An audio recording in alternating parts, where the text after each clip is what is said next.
All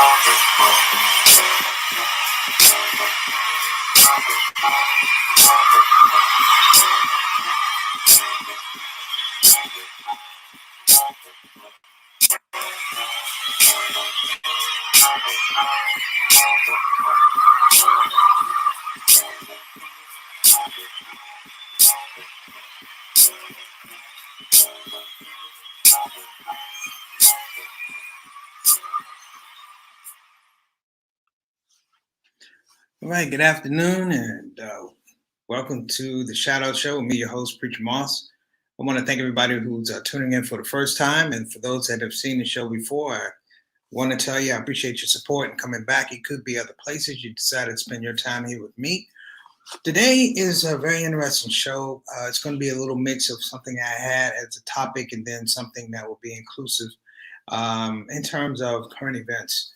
Today's show is about nuance. When we talk about nuance, nuance is something that you're going to deal with throughout life. It's either going to be your nuance or somebody else's nuance. And I find that it's really interesting in two events that have happened in the last couple of hours. Let me get a welcome, Brother Shamik Shahadat. Thank you for coming, brother. Appreciate you. And Sister Jasmine, all the way from the UK. Thank you for coming. It's interesting that when we talk about nuance in political structure, nuance in social structure has all been based around who's able to frame nuance, what side of it are you on, and it could be the argument about who has and who has not. But I will also encourage us to actually look up the word nuance. The word nuance says in Webster's dictionary, it begins with subtle distinction. Subtle distinction. Now you have to look up the word subtle, which means slight, but subtle distinction in terms of perception, in terms of meaning, in terms of sound, nuance. You nuanced the sound. It sounded slightly differently. But in terms of human capital, the idea of nuance has taken on an incredibly weird turn, if you will. When I say weird turn, I mean that it's not being applied the way you would think. Two situations that have come up. If you read the bottom of the screen, it says peace and condolences to the family of George Floyd. For those of you who don't know, Mr. Floyd was in Minneapolis. He was detained by Minneapolis police on a charge of forgery in progress. There's a tape that's out there. I would suggest you actually don't take it from me, because I can be giving you a nuanced description. Thank you for coming, Sister Safia. Appreciate you. There's a tape of this man on the ground, handcuffed back behind him, and there's a policeman with his knee on his neck for a period that had to be over 3.5, 4 minutes. Quote unquote, they were calling the ambulance, but he had his knee on his neck to the point when the man started talking, saying, "I can't breathe, get me some water, there's something wrong with my stomach," crying out for his mother. I mean, it's horrific to watch. Horrific to this, and watching it from my vantage point, which is a computer screen, it makes it even more difficult because you have actually people on the ground. I mean, this is brazen. People are saying that you're killing him. There are people with camera phones taping the whole thing. That's the only way I get to see it, to brothers and sisters. And it was interesting that the cop had no emotion. He had no emotion, he had no feeling. And this guy, essentially, I think he died on the ground. In fact, it was even more embarrassing that he was not breathing when the police, the paramedics came, and they lifted him up on the gurney, still handcuffed. I'm puzzled.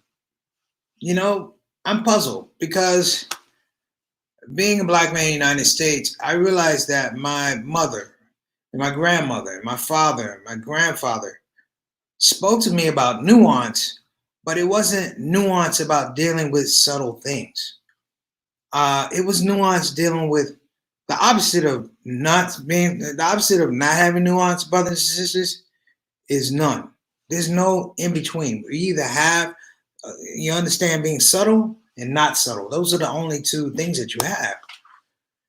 And we have been programmed, legislated for a lot of years to accept nuance from other people without being able to implicate or inject nuance in our own situations. What I mean and what I'm going to expand on here is the second case. The second case is in New York City Central Park. A man named Christian Cooper was a bird watcher, okay? He's a bird watcher.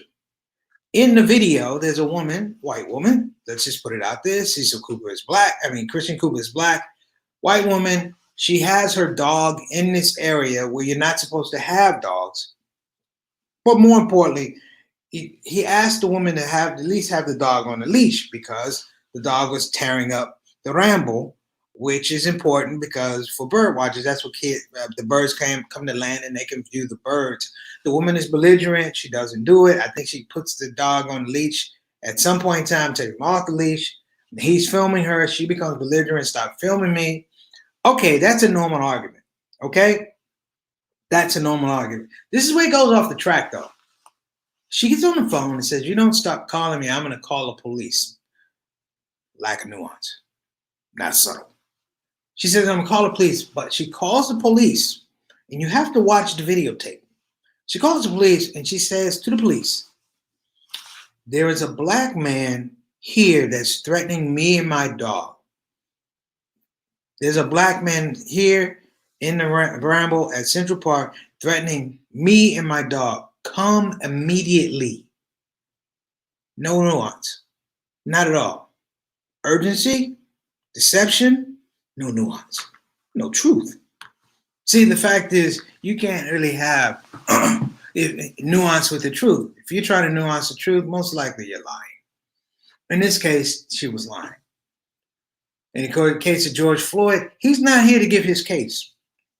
He's not here to tell you why he got arrested. Furthermore, he's not here to tell you why he got killed.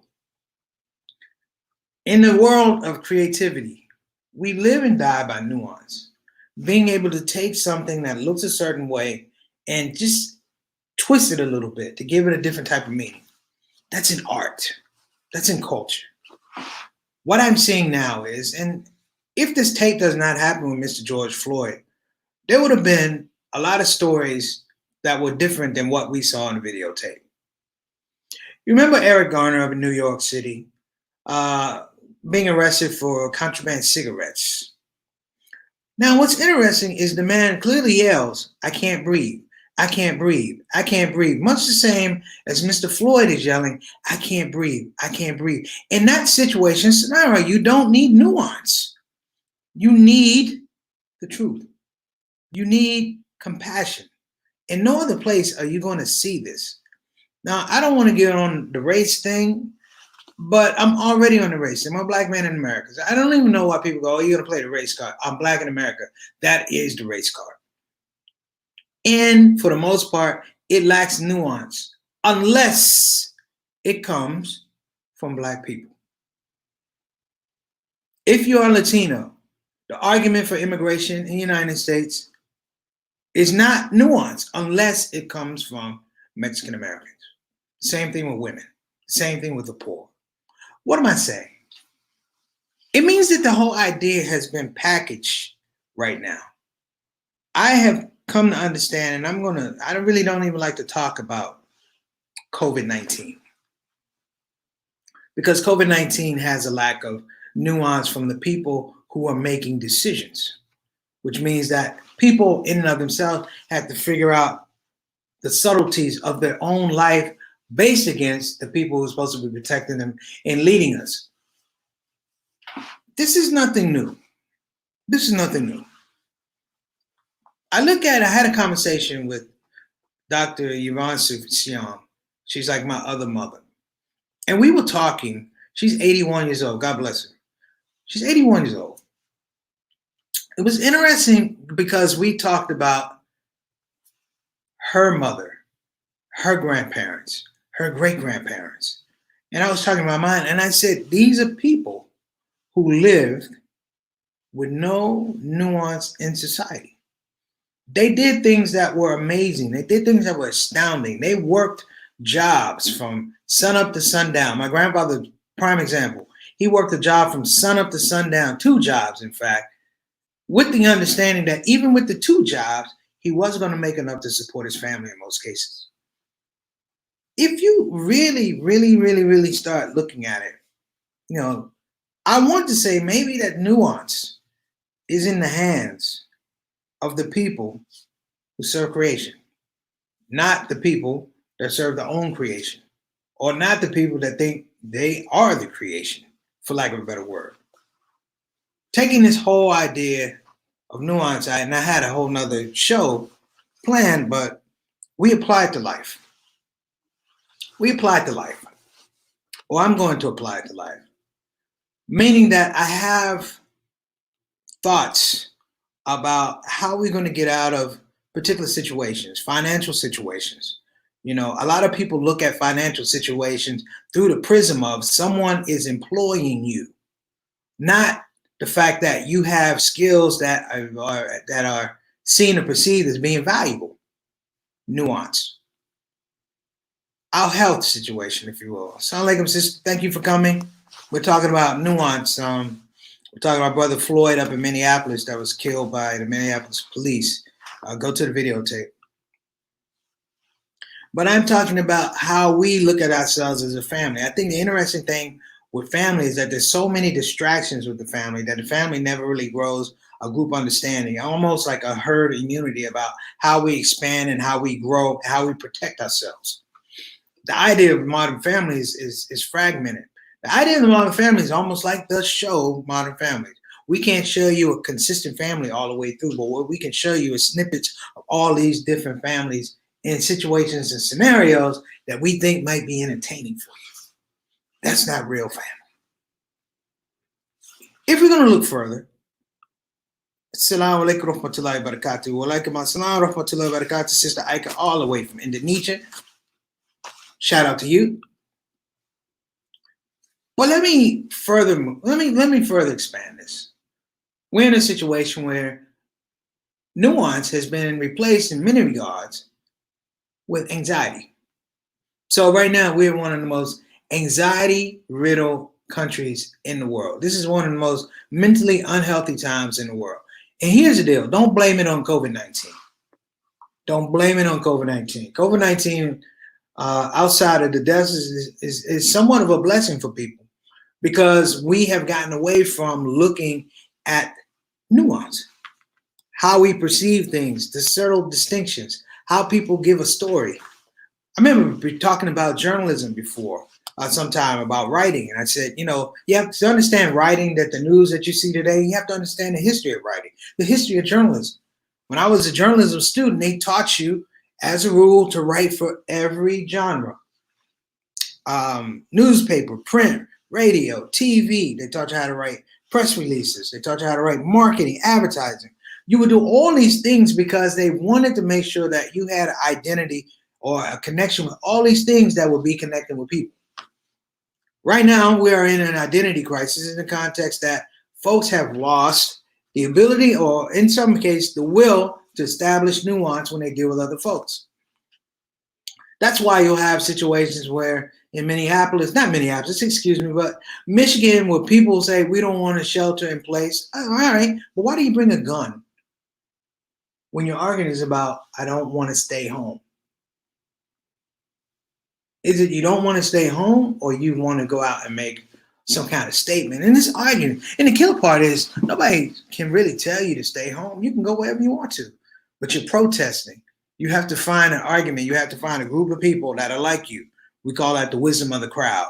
You have to find a group of people that like you. In some regards, the wisdom is not that wise, but because there's a group, we mistake that for consensus. I would like to back up for a moment. His sister, Sakina Mujahid, she is a former Minneapolis resident, and I'm sure she has already heard about this brother, George Floyd, killed by the police. And I do say killed by the police.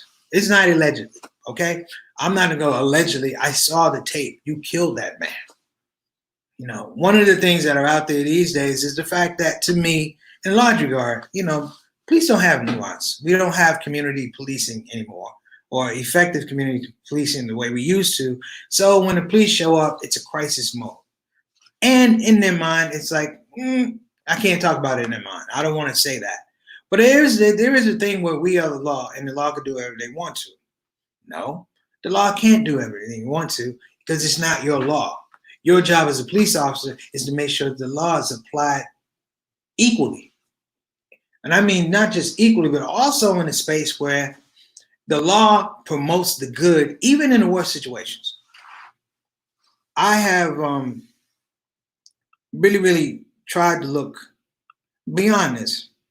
I know I had a show about Brother Ahmaud Arbery, and I was emotional. Admittedly, I was emotional because I was frustrated. I was frustrated. As a black man, I said one of the toughest things about being black in the United States is wherever you go, wherever you do, there is this cloud by white supremacy that says you have to ask us permission to exist. You gotta ask for permission to exist. And I'm like, that's criminal. Anybody that does that should be locked up. You're asking me permission to, even God doesn't ask you permission. He doesn't require your permission. He doesn't ask. You don't even have to ask God for permission to exist. Why do I have to do this individual? Watch that tape. Watch Mr. Floyd. He's asking permission to live. I can't breathe. Give me some water. Everything hurts. Okay? Breathing, everything, I can't breathe. Everything hurts. Give me some water. The man essentially passes out. He's not even permitted in a quest or a query or even just a basic cry out for his own life to interject his own nuance. He can't even say, I'd like a little water. That's the way nuance works. You know what? My neck hurts a little. It wasn't subtle. There was no subtlety. When you're crying out for help or you're fighting for your life, there's no subtlety. Thus, there's no nuance. Subtlety and nuance go together. In this situation, there's neither one. If you go to watch the tape with Mr. Christian Cooper in New York City, now he wasn't killed by the police, but this woman, this white woman I had, who was fired, by the way, from her job. She was on leave and then they fired her. But this is a woman who took it upon herself to talk to the police and describe a situation that was totally absent of the truth, any subtlety, in nuance, and the police showed up anyway, even though the people had already left. They left, okay? But had that man been there, I think it would have been a different story. These are the things that hold us back as a society. We talk about fairness, and we always say perspective. I want to say, hey, we have the benefit in a lot of regards for nuance because we have cell phones and we have social media and we can get this stuff. But when I think of our forefathers, they had none of that. None of it. And even then, they didn't have none of it, but they were extremely effective. So what I would hope, as we talk about Mr. George Floyd, who I didn't plan to talk about until I watched the tape again, because things move within you, brothers and sisters. Things move within you. Your heart is stirred. When I watched that video, I had to get myself together because as a human being, I'm engaged with human condition. I'm watching a man die. A forgery in progress. I don't even know what that means. They took him out of his car. When he got out of his house this morning, do you think he would wind up dead? Is those the thoughts anybody has? We know it's possible. Hey, we can go anytime, our health or natural disasters or whatever. But really, to watch it on screen, I was going to put it on there, but I thought it'd be too disturbing. To watch it on screen, to live a life where you're not afforded nuance, where you're not afforded an opportunity to be effective in your description of what happened to you and how you're trying to live your life. If you ever go to court, that's interesting. You ever have to go to court? The court is stripped down. And what they don't allow for is nuance. They used to call it extenuating circumstances. But even now, that's being legislated away.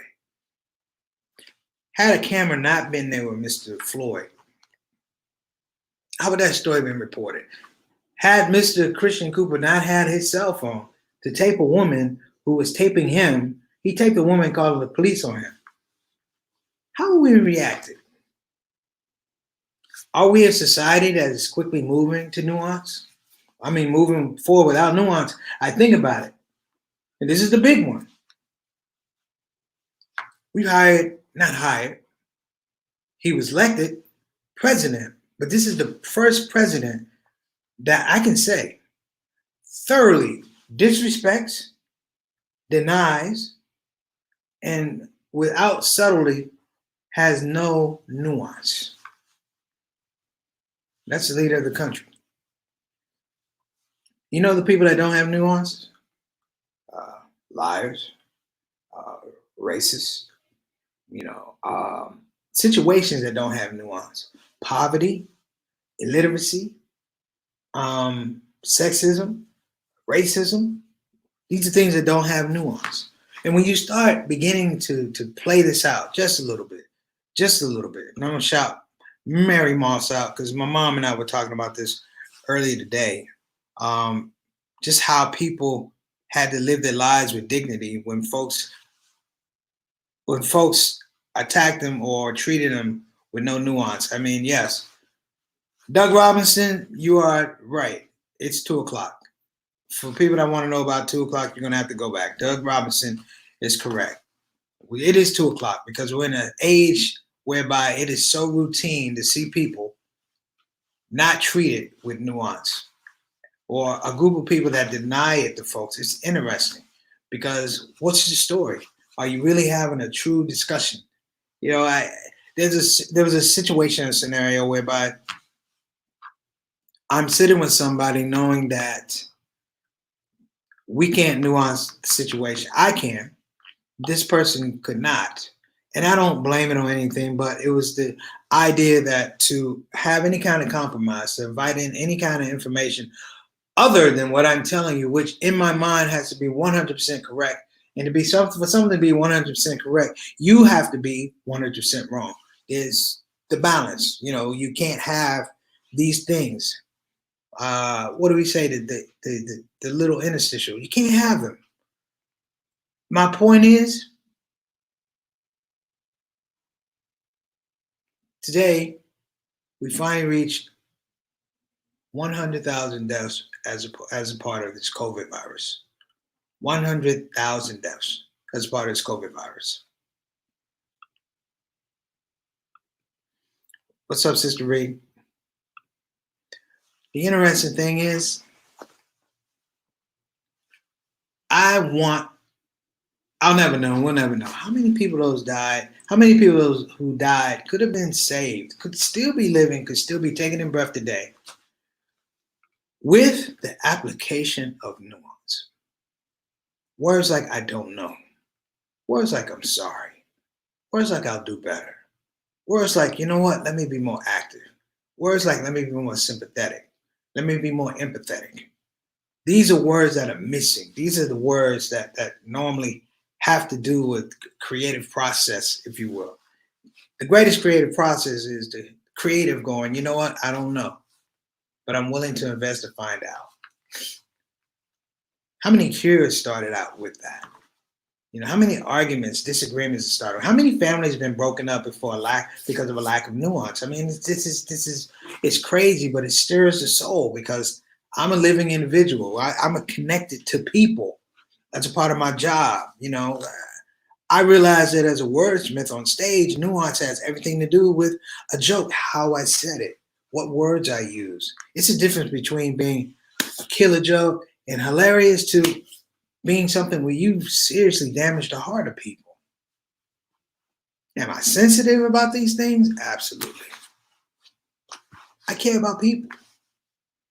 So as we wrap up, folks, remember, in your mind, in your lives, just look at the definition of nuance. Subtle distinction. Subtle distinction. The little things. Almost not even tangible. You can barely see them, but they're the little things that make all the difference in the world. could have made the difference between Mr. George Floyd being here as opposed to being deceased? What if somebody got him a little water? What if the police officer took his knee off his neck after 4 minutes? What if they just stood him up against the car? I mean, hell, he was already unconscious. You watched a man yell and plead for his life all the way to the point he got quiet. Well, it's quiet, but you know what? We're listening. Sister Sophia, you're right. Yeah. I meant to say that the 4 officers that were involved, all of them were fired. I watched a press conference with Brother Keith Ellison, who's the AG of Minnesota. And he said something, you can't heal a dirty wound. Let me say that again. He said, you cannot heal a dirty wound. And so the absence of nuance in this case is claimed yet another life. I don't know Mr. George Floyd. The same way I didn't know Ahmaud Arbery. But you know what the eerie thing about it is? I come to know these guys, how? Off of camera phones.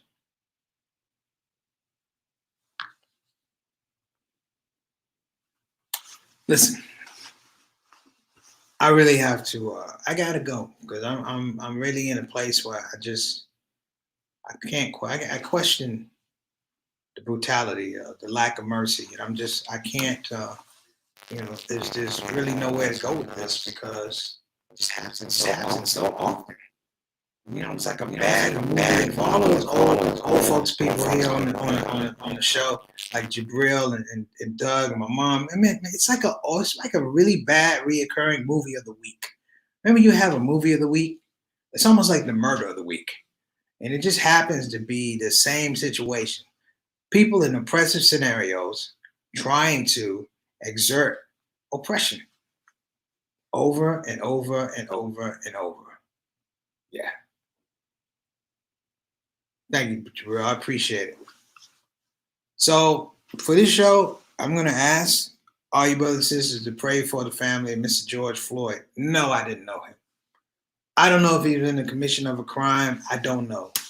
All I know was I saw a human being on the ground with the officer with his knee on his neck, and I saw the pain and the anguish of this man who cried out for help, who cried out for jail. I mean, oh, here it is right here. It's something. Yes, yes, yes, yes. Another movie of the week. I will watch Democracy Now! And I'm going to go find this video of Brother Sergeant James Brown. He's a guy. Memorial Day was just yesterday. Here we are again. So listen, I'm going to get off. I normally try and keep it at 25 minutes, but this was a little bit different. The show was supposed to be about nuance and creativity. I want to thank my grandmother and my mom and my parents because, they taught me nuance, not in terms of creativity, but they taught me nuance in terms of survival. And by Lord's grace, I'm still here. But it doesn't make this situation any better. I'm Preacher Moss on the ShOUT Show. I'll see you tomorrow. Hopefully, the topic can be a little bit more brighter. But like I said, these are real times. So take care of yourself. Inshallah, I'll see you soon.